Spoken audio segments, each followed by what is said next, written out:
بسم الله الرحمن الرحيم اللهم صل على سيدنا ومولانا محمد صاحب التاج والمعراج والبراك والعلم دافع البلاء والوباء والقحط والمرض والألم اسمه مطلوب مرفوع مشفوع منقوش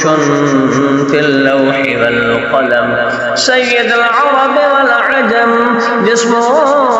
مقدس معطر مطهر منور في البيت والحرم شمس الضحى بدر الدجى صدر العلا نور الهدى قهر الورى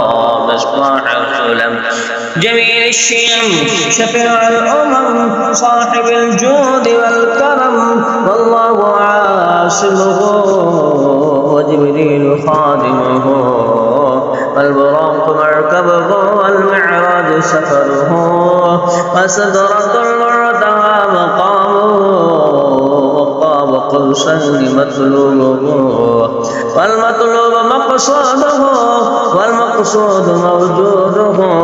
سيد المرسلين خاتم النبيين شفيع المذنبين أنيس الغريبين رحمة للعالمين راحة العاشقين مراد المشتاقين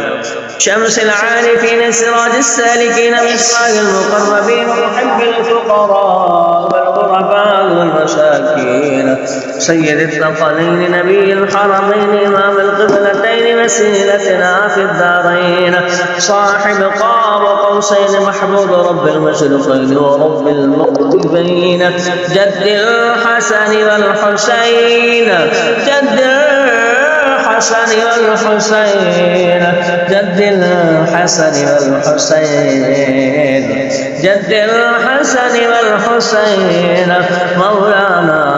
ومولى الثقلين أبي القاسم محمد بن عبد الله نور من نور الله يا أيها المشتاقون بنور جماله صلوا عليه وآله وأصحابه فسلموا تسليما كثيرا كثيرا.